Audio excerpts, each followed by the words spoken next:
and they're not even, yeah, they're not realistic. I saw your hand up.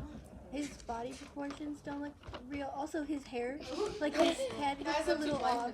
Okay, yeah. So body proportions are just a little off. Like if you're just looking at it at first glance, you may, just a quick glance, like, okay, that looks kind of real, but yeah. So body proportions are a little off, hair's a little off. What you got? This is gonna sound weird, but his nose is really long.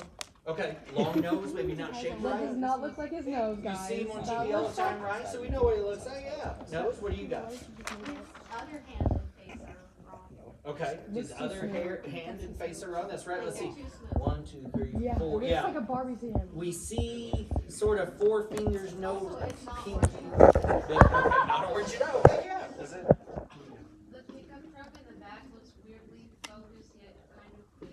So Yes. Yeah. So the perspective's kind of off. Yeah.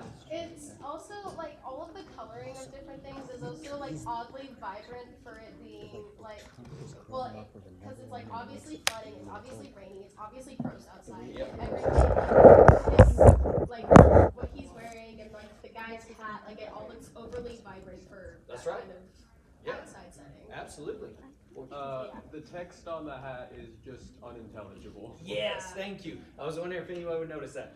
There are letters, same thing, you probably can't see where you are if you zoom in, on the tags on their life vest, there are letters, but it is unintelligible. They're not spelling out any words. Yeah. The reflection of the truck behind them is kind of messing up. Okay. Yeah, it's kind of, it's a little wonky. Yeah.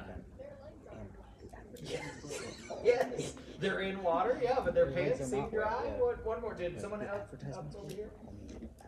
This Donald Trump is wearing jeans. Since when? Yes. Since when? Someone, when we talked about this in my online course yesterday, someone mentioned that. Yeah, so that's just a clue.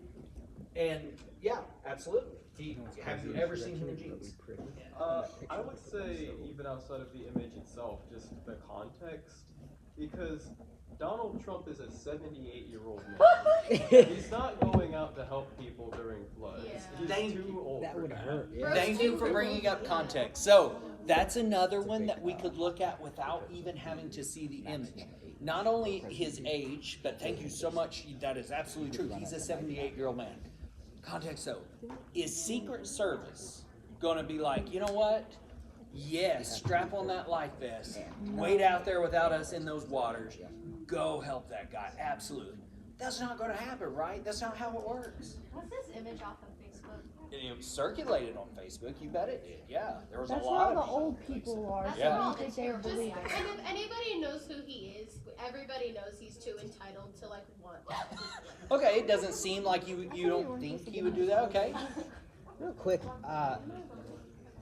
that is a good point, but even if you ignore that point, why would the president be doing this? Yes, exactly. Like, that's really out of his schedule. Exactly. It would be noble, but Wait, But not within his role or scope or things but present. also the hurricane happened before the election, so people probably could have circulated it to make it more people vote for him. Okay, yeah, so you have reason to believe, yeah.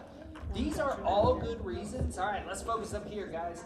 These are all good reasons, but it is clearly a fake image, and there's a lot of ways we can look, right?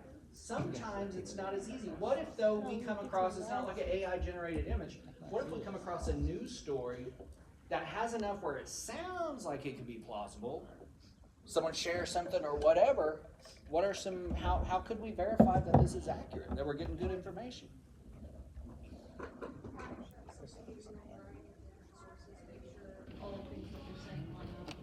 Thank you. Yes. So if y'all didn't hear, fact check things with a variety of different sources, making sure what they're saying lines up. And when we do that, we need to make sure that our sources we're checking are accurate. So if I go to just another random site that maybe doesn't have a great reputation, it's just some guy's blog or something, that's not a good way to fact check something, is it? It's kind of like the way your teacher won't accept Wikipedia as a source when you're writing a paper.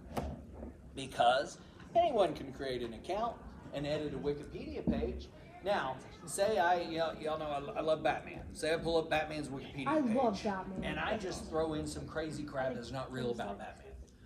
It may only be on there for a day or two, before someone else is like, no, I'm flagging this, this is, questionable, which you can do in Wikipedia. But for that day or two, it's still out there. And some people are still gonna read it and think it's accurate. And so I just spread disinformation.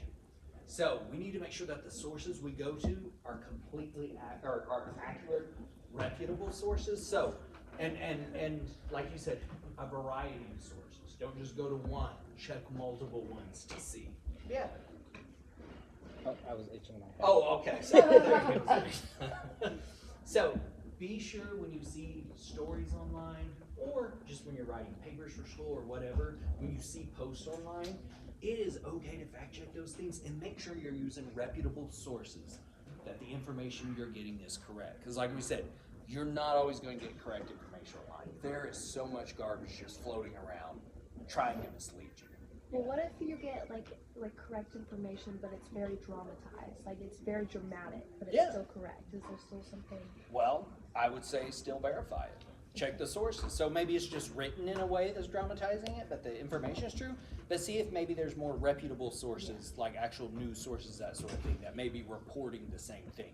So if you get, if you see a news story online and no one else is reporting it, there is only one site that is picking this up, there's a good chance that that is not accurate. So if it is actual legitimate news, you're going to see multiple reputable news sites spreading that information, right? So check. Yeah. Now are you just scratching, or do Oh, you yeah, have your hand I up? actually did see that. Okay. So the thing is, I just had a really good example for that. There was once this court case where a man committed some very heinous crimes, but then when he got sent to court, he would build box forts, scream at people, pretend he couldn't hear 1 second, then yell at them for not being quiet enough. And I heard about all of this, and I was like, that's completely fake. But then when I looked into it, obviously court records are all public. Yeah. So I just looked into it, and this man was real, and he was really that childish. Okay. All of that stuff was true.